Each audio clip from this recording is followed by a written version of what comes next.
Hi everyone, thank you for coming. You will have seen our statement obviously that came out at 2:30. I have to say the board had a very productive discussion over the last 2 days. Overall, the information since the August meeting has not materially altered the outlook, the key judgments or the risks that the board sees. We've seen the June quarter national accounts, 2 sets of labour force figures and 1 monthly CPI indicator. We've also reviewed developments overseas. And through our liaison program, we've continued to talk to businesses and community groups about the conditions they're facing right now and their outlook for the future. We've considered in detail whether our current settings are sufficiently restrictive and judged that based on what we know at the moment, rates will remain on hold for the time being. Inflation has come down a long way since it peaked in 2022, both in Australia and overseas. Part of this was the resolution of supply chain issues and energy prices easing, and monetary policy has also been doing its job. But inflation is still above our target, and it's proving to be sticky. Progress in getting underlying inflation down has slowed, and it's likely to have remained slow in the September quarter. We judge that the level of demand is still above the economy's ability to supply goods and services, but that gap is closing. The labour market is still easing, but it remains relatively tight, and we saw again last week solid growth in jobs. I know some people are worried about a faster deterioration in the jobs market, so we are keeping a close eye on this. But based on the most recent data, employment continues to grow and the rate of layoffs remains very low. And while forward indicators have eased, some, such as jobs vacancies, have remained elevated. And we're still hearing stories from our liaison that the availability of labour remains a bit of a constraint on some businesses. Wages growth has passed its peak, but it remains high relative to productivity growth, which has been weak for some time. Weak productivity growth weighs on growth in the economy's supply capacity. So compared to a scenario where productivity growth was stronger, weak productivity growth means it takes longer for the gap between demand and supply to close, and therefore longer for inflation to turn to target. Although goods inflation has returned around about normal, services inflation remains elevated. Housing prices continue to grow strongly because of the imbalance between strong demand and lack of new housing supply, but the pace of growth in advertised rents has slowed a bit. GDP growth is very subdued at 0.2% in the June quarter. That was in line with our August statement. Private domestic demand declined in the quarter, driven by weaker than expected household consumption. The June quarter national accounts and other recent data suggest a slightly softer outlook for the economic activity in the near term than what we were expecting in August, although there have been some early signs of a pick-up in spending based on bank transaction data for August, but that's very preliminary. Overall, the weaker than expected momentum over the first half of the year and the mixed picture from recent indicators suggests there's some risk that consumption growth could remain subdued for a little longer than we previously anticipated. So what does this all mean? Well, the recent data, I think you'd agree, have been a little mixed, but overall they reinforce the need to maintain a restrictive monetary policy stance and remain vigilant to the upside risks to inflation. The board needs to be confident that inflation is moving sustainably towards the target before any decisions are made about a reduction in interest rates. So we really need to see progress on underlying inflation coming back down toward the target. So thank you, and I'm happy to take your questions. Governor Peter Ryan from the ABC.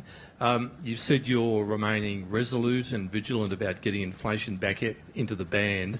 You've also said you're not ruling anything in or anything out. So did you consider an interest rate increase, and was there any debate or discussion about cutting interest rates? Thanks, Peter. So we didn't explicitly consider an interest rate rise at this meeting. The format of the meeting was slightly different. The way we framed the discussion really was around what had changed since August and what would we need to see to go either a raise in interest rates or a lowering in interest rates. So there wasn't an explicit alternative in the sense that I've talked about in the past. Governor John Rolfe from The Telegraph. Former Treasurer Wayne Swan recently said, quote, "I think the Reserve Bank is putting economic dogma over rational economic decision-making," and he said the government is doing a lot to bring down inflation, but the Reserve Bank is simply punching itself in the face. It's counterproductive and it's not good economic policy. What do you say to that? I'll stay out of the politics of it, John. My only comment would be that what we are doing is what we think is best to maintain this narrow path of bringing inflation back down, because it's still too high, it's still not back in the band, and according to our current forecasts, it's not really forecast to come back sustainably into the band until 2026. So that's our focus, and I'd have to say at the moment we still think we're on that path where we're managing to do that without resulting in a large increase in the unemployment rate. We've still got employment growing, which is really positive, and in fact the last few months it's grown quite strongly. So I'd say I'm focusing on, and the board is focusing on what we can do to bring inflation back down, because, as I've said a number of times, that's the most important thing we can do to ease pressures on people, is bring inflation back down. Thanks, Governor. John Keogh from the Australian Financial Review. Just on the RBA board reforms, now that there's no longer bipartisan support for it, and the Greens have said they will only support it if the Reserve Bank, on the condition that you cut interest rates, do you still think that it is worth pursuing that dual board structure at the moment in this political environment? So I'm going to stay out of the politics. Obviously there's legislation that is currently in the Parliament, and there's a bit of debate about that. Interestingly, of the 55 recommendations in the review, only 14 rely on legislation, and admittedly the dual board structure is part of that. So we've done a lot of work on that, and I have to say my team here at the bank has done a lot of work on how we might set that up. Even if we don't end up with this new governance structure, and again this is entirely up to the political process, it's not my business. Even if we don't get that, we've still done a lot of great work in how to improve our governance in the Reserve Bank. I should remind people, I think, even though the focus here is interest rates, and this isn't the only thing the Reserve Bank does. The Reserve Bank operates banking for the government, so welfare payments, all those sorts of things go through the Reserve Bank. We operate the critical payment systems in the country. We operate the cash distribution, the wholesale cash distribution system. We have a massive IT operation. All of these things are really important functions of the bank, and at the moment I'm the sole accountable authority for those. So I think that it would be good for us to get some structure, and I think we can, even if we don't end up with this new dual board structure, some assistance for me in managing that, because I think there's lots of good opportunities to bring experienced non-executives in, and we have some of those on the Reserve Bank board currently actually, who can assist with thinking about some of these big operational risks and challenges that the Reserve Bank has on its plate. Thank you, Governor. Peter Hannam from The Guardian. You mentioned just then that progress on bringing the underlying inflation rate is likely to remain slow in the September quarter. Given that we're not getting the monthly figures until tomorrow, and then there's obviously the September quarter coming out at the end of October, what are the indicators that you're looking at to kind of come to that conclusion? Is it, for instance, data on how much the tax cuts are being spent, or the rate of the closing of the output gap? Can you maybe elaborate? Thanks. Sure. So let me make one point up front about the monthly inflation indicator. It's quite volatile. It moves around quite a lot because it's only partial. It doesn't capture everything. The one tomorrow will capture some more services than the earlier ones, so that will be important, because what we've seen in most recent inflation figures is that services has been the thing that's been holding inflation up. One of the other important things we've noticed in recent inflation numbers is that building cost inflation has been relatively high as well. So so there are a couple of important things. Having said that, one thing that we are expecting with tomorrow's monthly CPI is that we will expect to see the cost of living relief come into play, and what that's going to do is that's going to lower energy prices. Fuel prices have also come down. in recent months. So we're expecting it could well be, on current forecasts, that the inflation rate, the headline inflation rate, in fact comes in 12-month ended below 3%. So that is important because it's reflecting cost of living relief, so it is reflected in the prices that people are seeing, but it's not really reflective of the underlying inflation pulse, which is more what are we observing happening with services, really, which is the crux of the matter. And I think really what we think that reflects is that demand is still a little bit above supply, that gap is still remaining there, and that's what that inflation pressure is reflective of. Thank you, Governor. Chris Kohler from Channel 9. You mentioned the global picture briefly before, but interest rates are now coming down in the US, Canada, UK, Europe, New Zealand and China. A borrower here might be looking at that and saying, what gives? Where's my rate cut? So what do you say to those borrowers? Yeah, thanks, Chris. So the first point I'd make here is that Australia can set interest rates to its own domestic circumstances. We have a floating exchange rate, so we are able to do that. Economic circumstances here are a little different than they are overseas. So some of the countries you cited, New Zealand, Canada, for example, are seeing quite sharp rises in their unemployment rates. The United States is a little different as well. It's seen inflation come, and some of those countries too are seeing inflation come down further than we are at the moment. So their disinflation process is further advanced than ours is. Same in the United States. The other point I would make is that most of those countries had official interest rates up around over 5%. So in our judgment, we look at how restrictive some of those countries are relative to us. We're restrictive, but we think they're more restrictive than us. And so they're removing some of their restriction because they're seeing disinflation and they're seeing their labour markets respond as well. We're yet to see some of that, but we didn't go up as far as other people, so other countries. So I think that's the explanation I'd give to people. We didn't go up as high.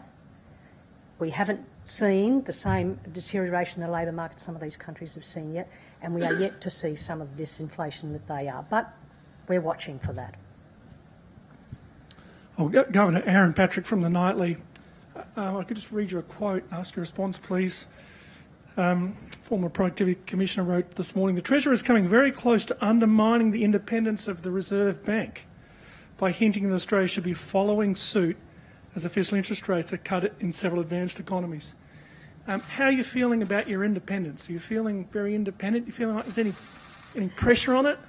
We had a meeting in the last couple of days at which the board were just extremely focused on what we have to do to get inflation down, and that's the focus. So I'm not focused on what other people are saying about me or the board.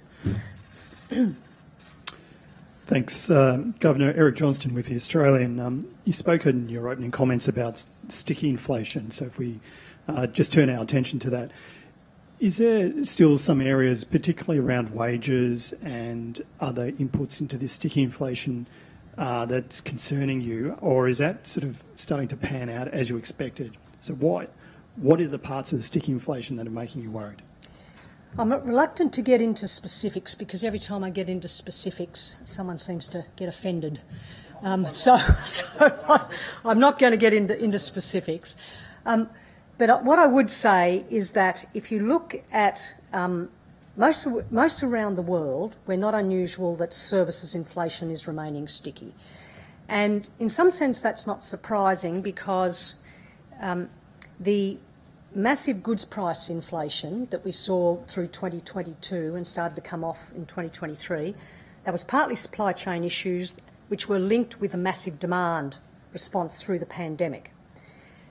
Once everyone came out of the pandemic, then demand for services went up because people could suddenly consume all these sorts of things that they weren't able to consume. So, and at the same time, the supply of those services found it difficult to respond, and labour was a very good example of where you might all recall that there were grave shortages of labour in many services. Hospitality was a classic one. So I think we're still seeing that there's a carryover from that. The goods price inflation has largely come down. but most countries are still seeing services price inflation elevated. So what we expect is that as demand normalises, and we are seeing from the national accounts that discretionary expenditure is actually declining. People are cutting back on discretionary expenditure, and services is a classic area of that. So that was sort of happening in the first half of this year. That's what we know from the June national accounts. So our forecasts, if they come to be, we will expect to see consumption recover a bit as incomes start to recover, and wealth is, of course, rising through housing prices. But we are expecting to see demand for services actually come back more into line with supply of those services over the next year or so. So that's what we're focusing on. Governor, thank you. Deb Knight from 9 Radio. Economics is often, and can be, quite heartless with decisions based on numbers rather than on people. You recently said that struggling homeowners might need to sell their homes. Do you factor in the human cost? How much of that human cost are you factoring into the decision-making that you are making? So, yeah, thank you for that question, Deb. And I would like to address that point. What I was trying to do when I was talking about that was exactly your point. I wanted people to understand that we do recognise that there are people out there that are having to make some very, very difficult decisions. That was the purpose of the bit in the speech, and if you didn't read it in full, I'd encourage you to read it in full. It was not advice to people. It was really to recognise that we understand that there are some very difficult decisions going on here. You are right. We only have, and I've said this before as well, we only have one instrument. It's the interest rate. And I do understand that distributionally it affects people in different ways. The government has more tools at its disposal, but we only have the one instrument. So really in my comments, I wanted to make that absolutely clear. I wanted people to understand that we do know this. And although we can't do anything about it with our interest rate policies, because we only have one interest rate, we do understand, and in trying to tread this narrow path and maintain the gains in the labour market, one of the most important things for people to be able to continue to meet their expenses and keep their homes is that they have employment. And that's why it's so important for us that we get this balance between bringing inflation down while trying to keep the gains in the labour market. So that's the way we're trying to manage it, but it's blunt, I agree. Governor Caroline Marcus from Sky News, thank you. Since the last RBA meeting, there's been a significant escalation in the conflict in the Middle East. How do you see that geopolitical volatility affecting the Australian economy? Look, it's an interesting question. It's very difficult to tell. The way it might impact is if it was a broader escalation and there were implications for energy prices and fuel prices and so on. We're not, or perhaps transport costs. We're not seeing that at the moment, but obviously it's a watching brief for, I think, probably everyone around the world. But at the moment, we're not seeing it as impacting our economic conditions here. Thanks, Governor. Kayla Olea from the Sydney Morning Herald. Over the past 2 years, the RBA has downplayed price margin maintenance and price gouging tactics by companies, and given the accusations against Coles and Woolies from the ACCC and the Prime Minister, do you think it's time to revisit that thinking? So, I'm not going to comment on the case, obviously. That's for the ACCC and obviously before the courts. I'd only reiterate what I think I've said before. Back in May 2023, I think we had a box in the Statement on Monetary Policy, and we looked at an aggregate level and said, well, look, profit margins, leave mining to one side, profit margins haven't expanded. And what that was telling us was that as costs were going up, on average, businesses were just passing on the costs, but they weren't any more than passing on the costs. Now, having said that, it's quite possible that some individual firms might have used opportunities of strong demand to more than pass on any increases in costs and increase their profit margins. But at an aggregate level, it wasn't showing up as something that was widespread across the whole economy, that the non-mining sector was expanding its profit margins. We keep an eye on this sort of thing. I don't think we see any evidence that that conclusion has changed, but we keep an eye on that. But at the moment, really the focus is on slowing the growth in demand, which it is slowing, and that is going to mean that it's much more difficult for businesses to pass on costs and to increase margins. Hi, Governor. Stella Chiu from Reuters. It's curious that this time around you haven't mentioned rate cuts are unlikely in the near term. Is there a reason why, or do you still stand by that assessment based on what you know today? Yes, didn't I mention it? Well, I'll mention it now. Was that the question? Yeah. Yes, the board did discuss whether or not the messaging should change. As I said at the beginning, we didn't explicitly consider an interest rate rise because the framing of the discussion was what has changed since last time. And the assessment was not enough, and it was mixed enough for us not to change our view from last time. Having said that, the message clearly from the board is that in the near term it does not see interest rate cuts.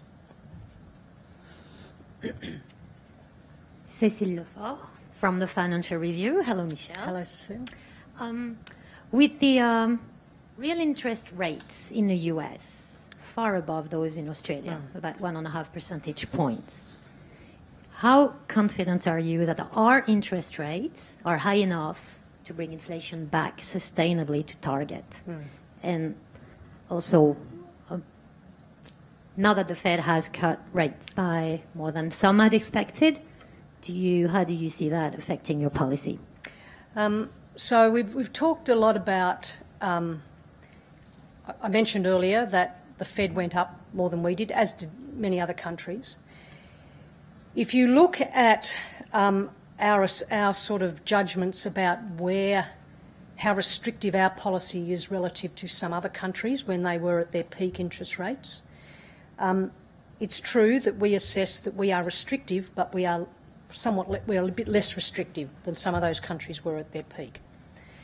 And that was a deliberate strategy to get into restrictive territory, to bring slow growth in demand enough to ultimately bring it back into line with supply while maintaining the gains in the labour market. Some of these other countries now estimate that they have what you'd call a negative output gap.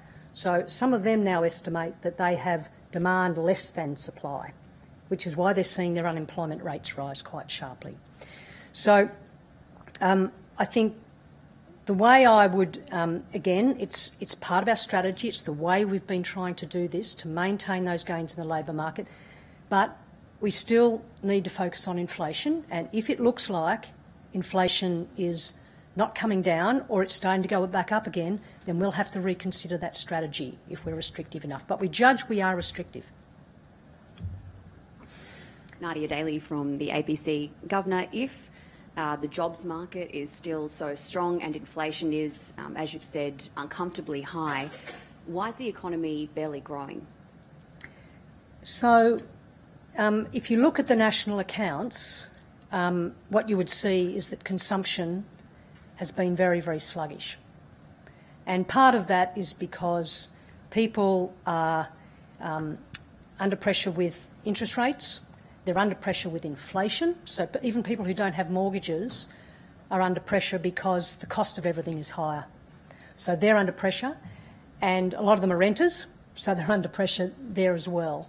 So despite the fact that we've got growth in jobs, that's helping people to keep paying those bills even though prices are higher, rents are higher and mortgage rates are higher.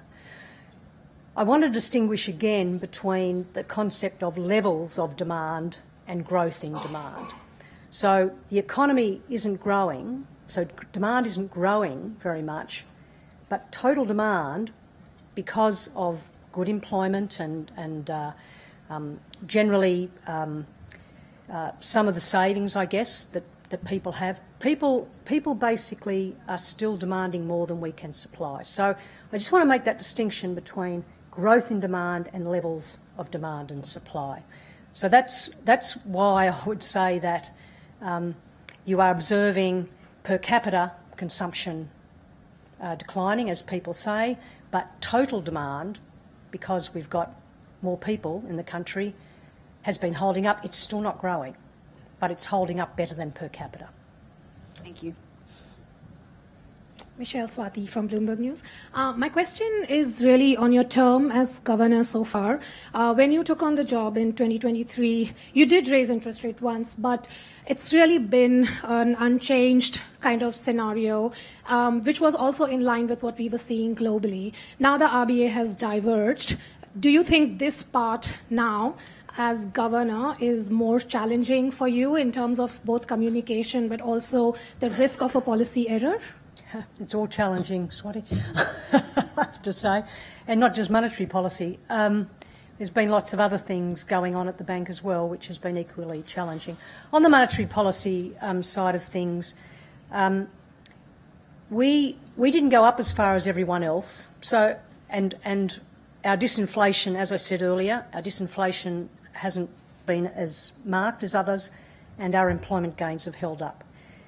One of the challenges thinking about this is how much signal do we take from overseas? That are we just behind everyone else, or is there something about the fact that we didn't put interest rates up as high as others that means that we're going to diverge in terms of our path? So I wouldn't say that we're deliberately we are diverging in a sense, but we've always been a little bit. We didn't go up as high, so when others are starting to come down and reduce their level of restrictiveness, we haven't had to come down yet because we're not quite as restricted as everyone else, and we're not seeing the same response in our economy. So yes, it is challenging. It's very uncertain. We highlight this in our media release, the uncertainties on both sides, and that's why we say that we can't rule anything in or out, and we're prepared to respond in either direction if it looks like our forecasts, which are, I should highlight, I know everyone focuses on the midpoint of the forecast, but the bands around that are very uncertain. And it could be lower, it could be higher. Inflation could be lower or higher. Unemployment could be lower or higher. So we need to be alert, we need to be looking at the data, and we need to respond when we see things that maybe not turning out the way we think, in either direction. Sorry? You're not worried about the policy error at this point? We're always worried about the uncertainties and whether or not we've got it particularly right. It's very uncertain. All I can say is that the board is doing its best to judge what is the right level of restrictiveness to keep it on the narrow path. Sophia Rodriguez from Central Bank Intel. Fed Chair Powell's speech at Jackson Hole, one line that caught my attention, and he talks about it as a takeaway, and I think it's applicable, it might be applicable to us, is that an important takeaway from recent experience is that anchored inflation expectations reinforced by vigorous central bank action can facilitate disinflation without the need for slack. Now, given that our mandate is almost the same, not same. They have a strict dual mandate. We do not have a strict dual mandate. We've had strong labor market, and I think on some metrics even stronger than the Fed. Then why is it that the RBA not considered have a rigorous monetary policy action? So what gives you? My question is a little long now, sorry. So back in 2022, August 2022, Dr. Lowe and the RBA board under Dr. Lowe, formulated the strategy that we will go slow on inflation and will protect gains. Since then, so all the board meetings from then to now, how often have you revisited that strategy? And didn't the RBA at any point think that we need to go hard?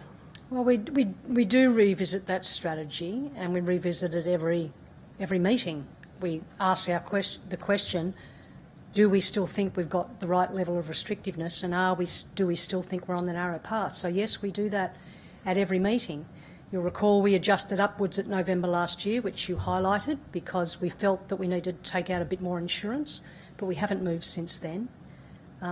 And we do think that we are restrictive. We do think that all the signs are consumption. We think inflation is coming down. It's just coming down slowly. Inflation expectations remain anchored. So, yes, that's something we discuss at every meeting. And we still think, as I said, that we've got the right level of restrictiveness at the moment. But if the data start to suggest to us that one way or the other we're either on the downside or on the upside, then we will have to respond. Can't rule anything in or out. But that's only in terms of upside risk. But what about... No, that's both sides. What about the strategy? What about going hard and getting inflation into the target band, at target, say, N25? So create slack in the economy. Sophia, that could be an alternative strategy, which is go up really hard, smash the economy, to use a term, and then come back down, be prepared to come back down very quickly. We've chosen a strategy which is to get into restrictive territory, see if we can bring inflation down by, Powell said it, bringing demand back down to supply without actually moving into a negative output gap. That's what we're trying to do. Thank you. Nick Fildes from the FT. Just a quick one back to the RBA reforms. The RBA has been used as a bit of a political football in recent days, it feels like, and I'm just wondering what effect that has had on the bank, on the decision making, and whether, given the uncertainty about whether the board split's going to happen, presuming you're preparing for that, whether that's left the bank in a bit of limbo. I go back to a comment I made earlier that 55 of the recommendations for the review recommended for the bank. 14 of those were dependent on legislation. Most of them weren't. So actually, the bank is pushing ahead with implementing, and you've seen a lot of stuff on the sort of external side. So you see the 8 meetings a year, you see the press conferences. What you don't see is what we've done internally. And we've done a lot internally. We've completely changed our monetary policy processes. We've changed the board papers. You will have seen we've actually changed the way we do the statement on monetary policy as well.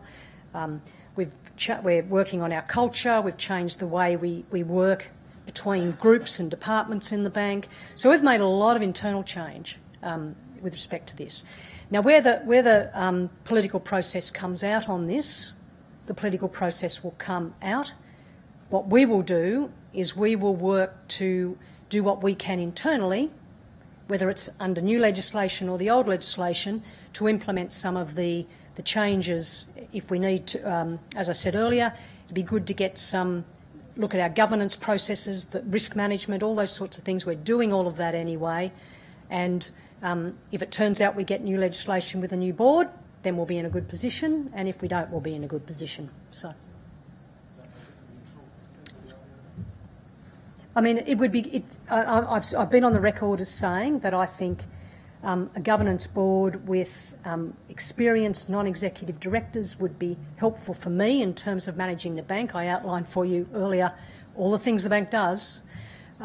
It's a complex institution, but if we don't get that, then there's other things that we can do without legislation which will allow us to advance that. Governor Hunsley of Labour Markets. Given last week's move from the Fed, I'm curious, do you envisage any scenario where the RBA will cut by 50 basis points at some point in this cycle? And if so, what would such a scenario look like? That sounds awfully like a cry for forward guidance from me. We are not thinking about actual numbers of how we might cut. All I would do is reiterate what I said earlier, which was that we are looking at the data and we're not ruling out we might raise, we're not ruling out we might cut. We think we're in the right spot at the moment. When the time comes, then we'll have a discussion about how urgent in one direction or the other is it that we move and how big those moves will be. So I wouldn't like to speculate right now about the size of any moves, but I just want to again reiterate that we're data-driven. We're watching not only the data in the past, but we've got all of our liaison and business surveys and things which are trying to give us a bit of a window to the future. We use all that information. We're going to be using that to make decisions about whether or not our forecasts look like they're coming in on track, and if they're not, which direction are they not, and how do we need to respond? Hi, Kath Landers, SBS. You have largely covered this already, but to what degree does the RBA take into consideration moves by other central banks globally? Yeah. As I said earlier, we have a floating exchange rate, so we can set our interest rate policy for domestic conditions, so we can do that. We're obviously interested in what's going on overseas because it might be telling us something about what might happen here ultimately, but it might be telling us about the strength of the global economy and what that might mean for our exports. But ultimately, if other countries are lowering their interest rates and we're not, then that gives a bit of support for our exchange rate. Now, I know that people focus on the cash rate channel as the way monetary policy works in Australia through that cash, but actually the exchange rate's another channel through which policy can work. And if we keep our interest rates where they are and others start lowering, ultimately that gives a bit of support to the exchange rate, which is good for inflation. So it's something we consider, but ultimately we need to focus on setting monetary policy for what we think is best for the Australian economy. And as I said earlier, the challenge for us still is that we haven't seen the same disinflation as they've seen overseas. And ultimately, that is the challenge for the Australian public. That's why people are hurting, is inflation. Governor, hi, Juliette Sarli from AusBiz. You mentioned in the statement labour productivity still only at 2016 levels. How confident are you that it will pick up enough to disinflate the economy? And if it doesn't, does that therefore mean we could be higher for longer, even throughout all of 25? So, thank you. So the challenge with productivity is that, as you highlight, that's the supply side of the economy. Now, you remember I talked earlier about demand slowing to bring it back in line with supply. Obviously, if supply rises more quickly, then we get to that balance more quickly. So it is important that productivity picks up. It's important it picks up in a long-run sense because productivity growth is the way we grow our living standards.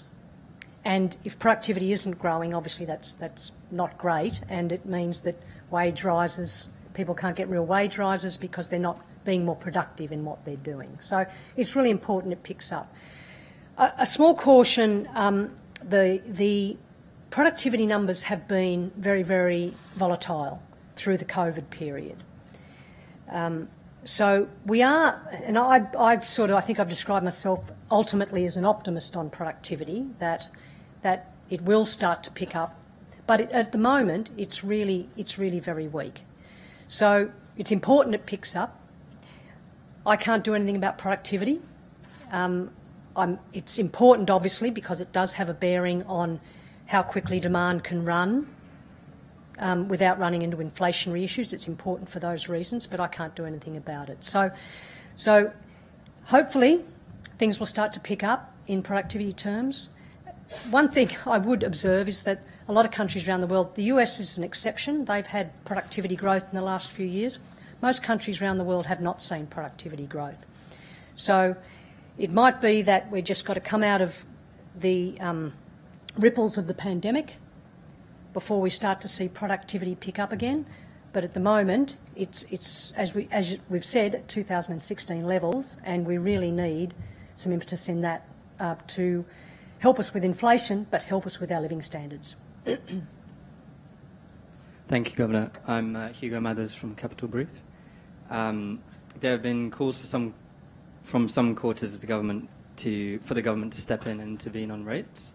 I won't ask for a political comment, but could you share your thinking in the event a move like that happened? Do you see it as a likely risk, and have the board discussed it?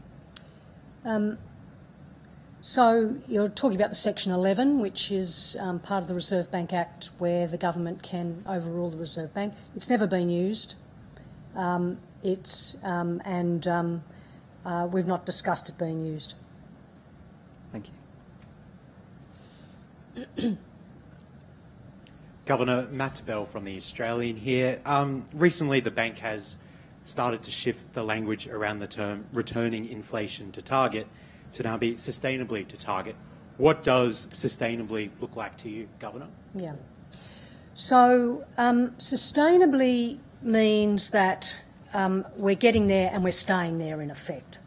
So I want to highlight, and we did sort of bring this out in the media release. There's two things going on here. There's what we'll see in headline inflation, which is going to be affected by one-off factors and volatile components, and then there's underlying inflation. Over time, the two things will converge to be together, but quarter to quarter they can diverge. So I think the point I would make is that if tomorrow we get an inflation number which has got a 2 in front of it, so it's back in the band, that doesn't mean that we've got inflation under control. It doesn't mean that inflation is sustainably back within the band. It just means it's back there at the moment. So I think what I want to draw out with sustainably is that we need to see that there's a consistent trend down to the band, and it's going to stay in the band rather than dip in and out. That's the concept, I think. I hope that explains it. Governor David Taylor, ABC. Are you confident that Australia will not enter a recession in the next 12 months? It's a very good question, David. Our forecasts do not have it entering recession at the moment. But as I've said, if you look at the forecasts, there are very wide bands. The further out you go, the broader the bands of error. Certainly, we are aiming not to end up in recession. That's what we're aiming for. Could I guarantee it? No. You only have to look at the forecast errors to see I can't guarantee anything. But certainly, that is what we are aiming at. Michael Stutchbury, Governor. You referred before about the exchange rate being a mechanism through which monetary policy works, particularly as other central banks cut. And I think you said that would be good for inflation if the Australian dollar rises. I think we're reporting that the dollar has risen to a 12-month high of 68, 62 or so, thereabouts after your statement today. Would you think that's a good thing, the dollar's rising, and would you encourage it to rise further as a way to have that transmission of monetary policy operating more clearly? No, I wouldn't be encouraging. It's an outworking of our interest rate policy that we're aiming at domestic conditions. So I'm not suggesting that we would be encouraging anything with the exchange rate, but as I said, one of the potential impacts of aiming our interest rate policy at the domestic conditions, it might be that one impact is that the exchange rate moves. So I'm not encouraging or discouraging. The only thing I would highlight, though, is that it is ultimately the trade-weighted index, I think, that matters more here rather than just the US dollar. So there's a bit more at play than just the US dollar rate. So thank you. Great. Thanks, everyone.